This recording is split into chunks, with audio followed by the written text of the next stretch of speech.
Hey everybody, this is Tao at The Forge, and today I'm going to be catching up in some of the Magic Masters 25 spoilers. So we're on magicspoilers.com, and we're going to check out some of these things, and then I'm going to talk a little bit about what I think. So here we go. The first card, let's take a look. We have like Watch Wolf, 3/3 for 2. All right, so but it's a green and a white, so that's actually pretty good. Like the thing is, none of these cards are bad, so I'm not going to go through and say like this is this is pretty good, this is pretty good, because they're all decent and they all could go into different places. Some of them are interesting, some of them not so interesting. Let me just go through this a bit. Like some of these, they're niche. Some are good in Commander or Vintage or whatever, but keep in mind, I'm looking mainly from a Pauper perspective, Pauper or Peasant, and also I play a little bit of Modern as well, and so that's, well, mostly I play Modern, so that's pretty much where I'm going to look at. I'm not really looking at like Legacy cards or Vintage cards or even Commander. I don't really play much Commander either. I should, but yeah, I just don't. So anyway, so some interesting ones. Tree of Redemption's interesting. Nettle Sentinel's interesting, but here's the thing with Nettle Sentinel. Where's the rest of the elves? Right?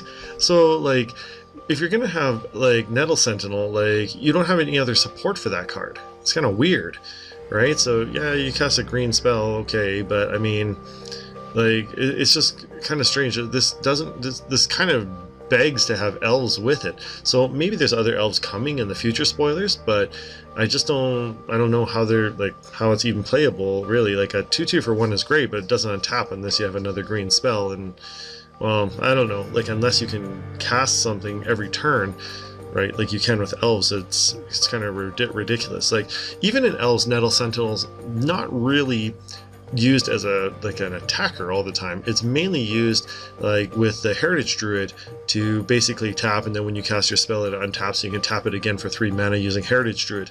So like I don't really know many people that use Nettle Sentinels as like a kind of a 2/2 for 1 beatdown, but could be wrong. I'm not a huge elf player either, but anyways.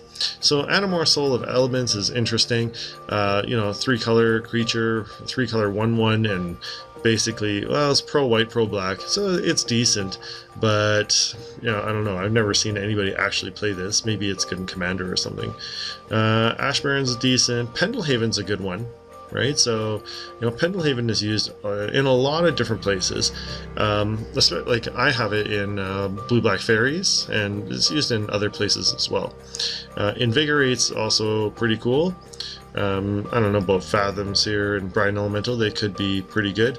I'll have to take a look at some of these closer, because a lot of the things with these master sets, like Modern Masters and stuff like that, is that they're actually really good for getting good commons and uncommons for Pauper or Peasant, right? So, and there's some downshifting of rarities here, so it's good to kind of look out for those, because they can really change the paradigm of things.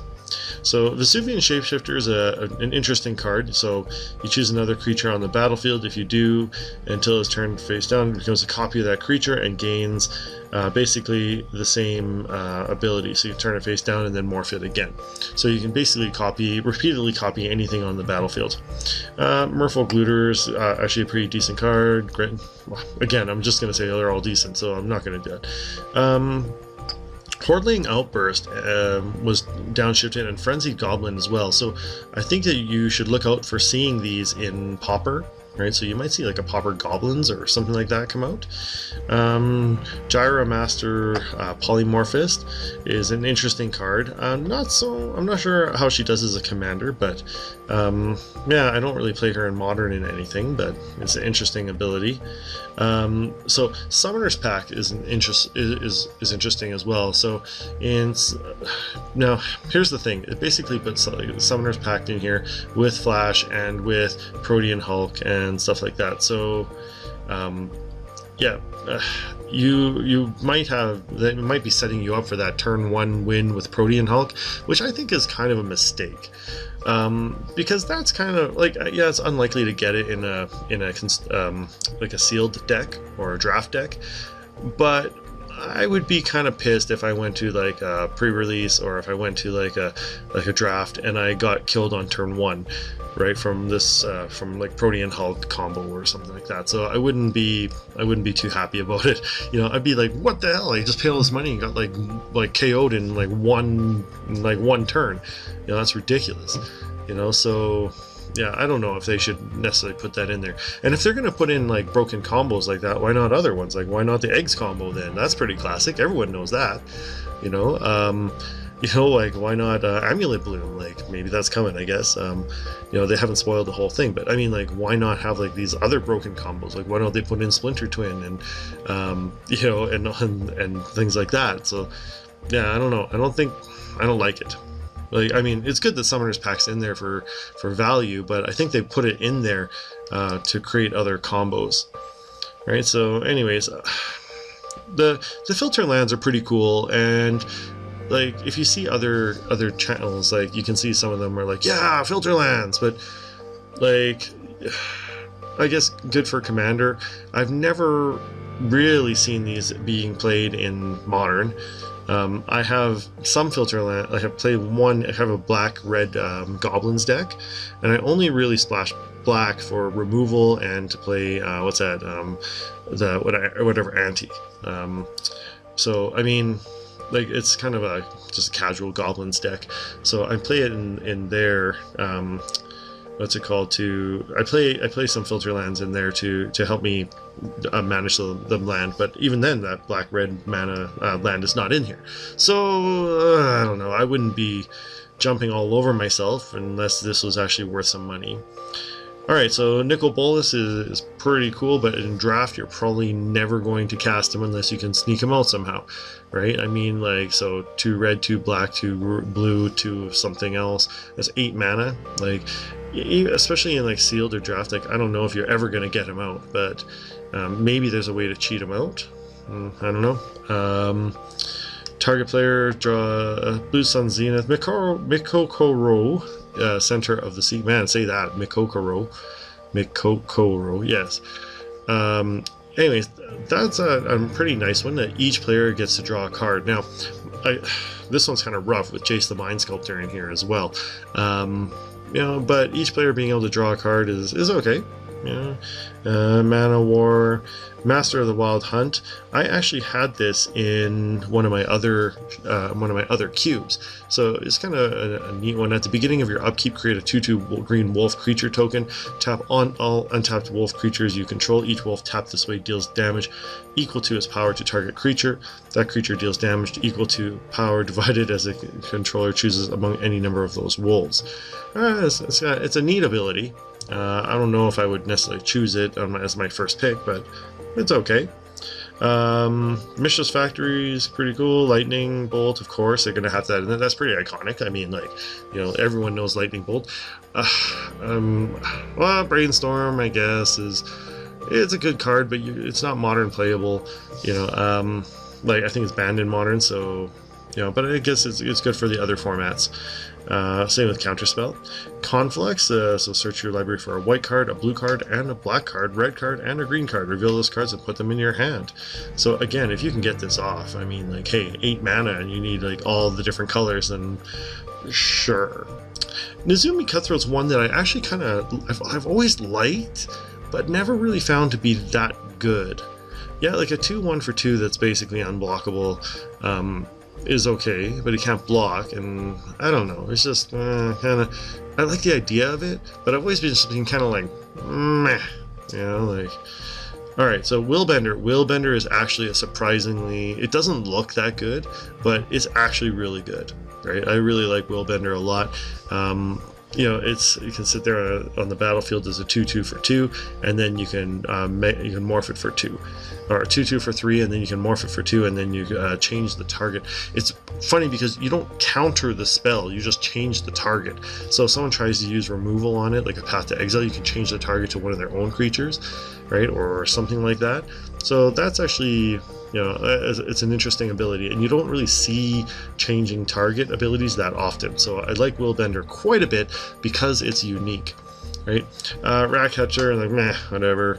It's alright, I guess. Like, Relentless Rats, I like Relentless Rats a lot. In fact, like I have a series of videos on better Relentless Rats decks, so you should check that out. It's you know, I show like how you can make Relentless Rats more competitive. But I can't see many people playing Relentless Rats in draft. And here's the thing, like they say these master sets are meant to be like really cool draft sets, but I mean, are you really going to draft Relentless Rats? Like how many are you going to get?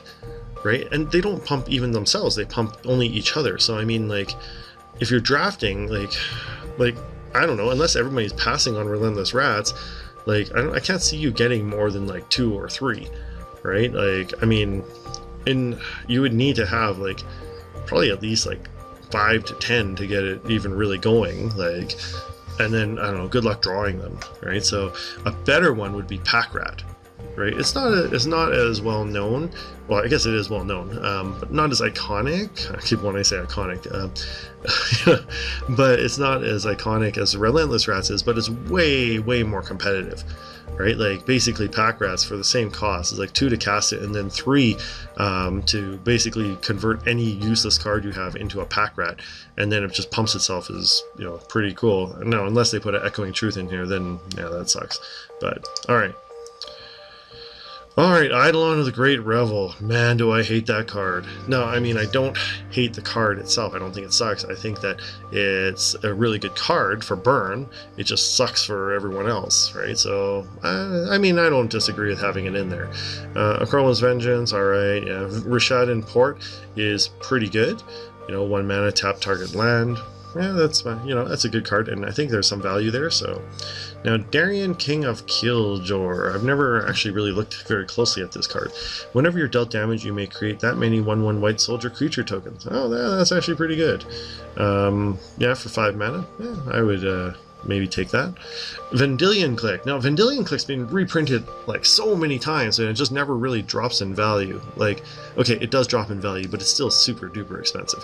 So, I mean, I'm glad to see the reprint here.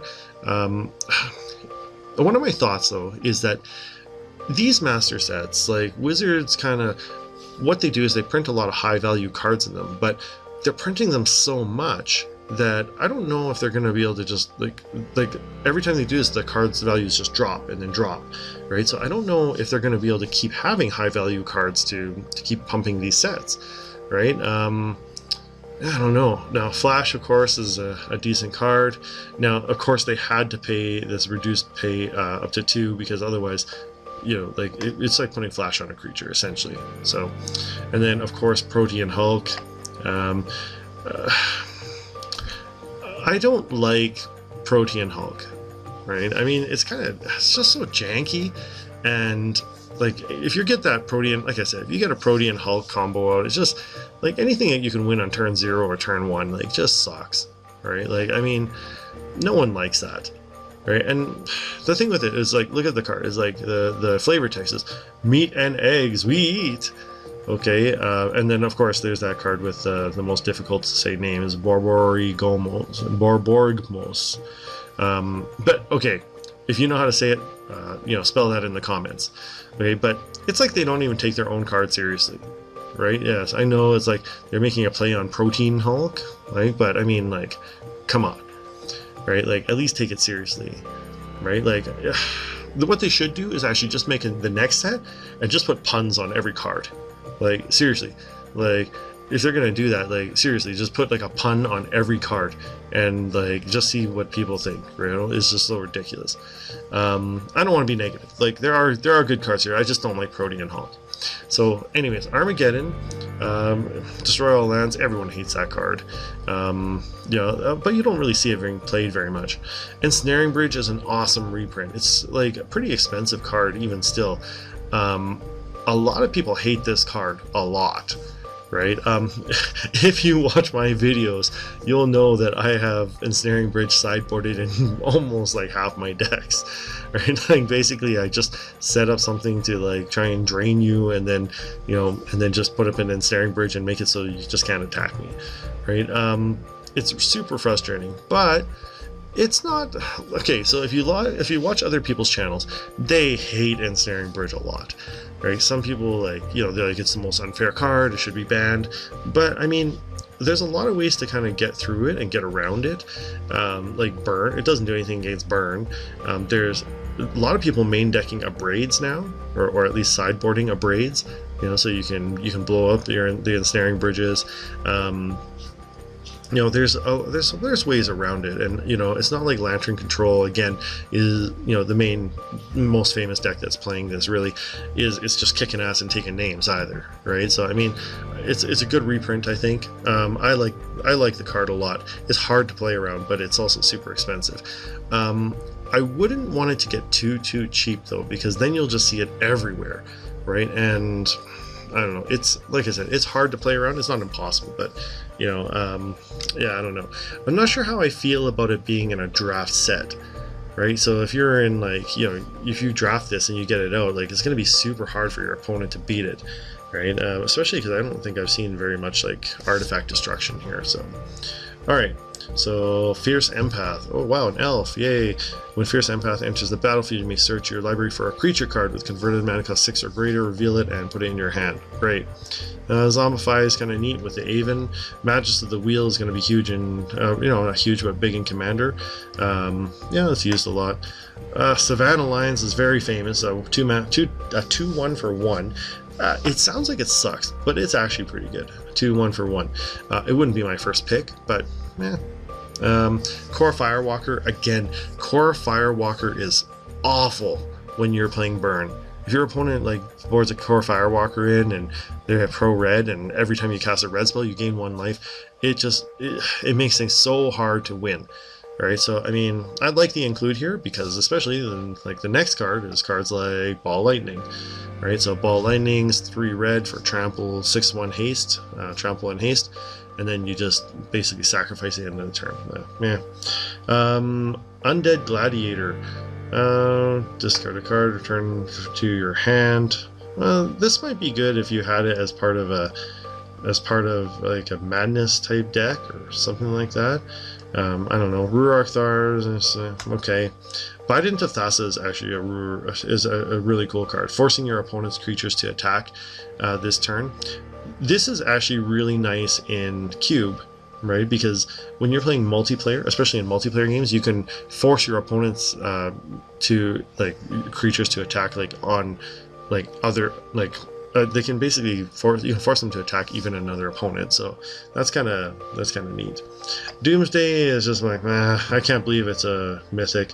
It's okay. So search your library and graveyard for 5 cards and exile the rest. Put the chosen card on the top of your library in any order. You lose half your life rounded down. So I don't know why you'd ever want to do this. If like you're taking some serious chances, right? So I mean, yeah, I don't know. Maybe if you were playing a Laboratory Maniac, I don't know. Is there a deck that this goes in, like, that I just don't know about? Let me know. Living Death kind of reminds me of Living End.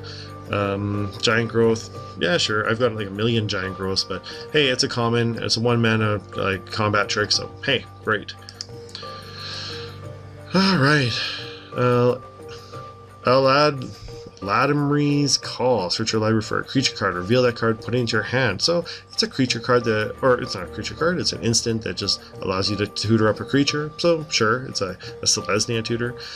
Vindicate's pretty cool. Destroy target permanent. And I actually like this watermark quite a bit. That's pretty cool. It reminds me of, what's that anime? The one with the faceless demon. With the, it's gonna bother me. It's gonna bother me. I just watched it in theater like a little while ago. Okay, Living Wish. Man, that's gonna bother me a lot. I'm gonna have to come back. Okay, Living Wish. You may choose a creature or land card you own from outside the game. Reveal that card and put it into your hand. Exile Living Wish. Sure. Now remember, when they say from outside the game, they mean sideboard, not like. So you can't go and get your card from like your collection somewhere. Right, Goblin War Drum, sure. Prosh, Sky Raider of Care. Okay, yeah, you get to make a whole bunch of kobolds. Like, I'm not sure how I feel about that card. All right, Dark Dark Ritual. Dark Ritual is classic. Yeah, people like it a lot. It's used. I saw recently in one of the pauper decks using it for black land destruction. Right, you can like get this down and like destroy lands on turn 1.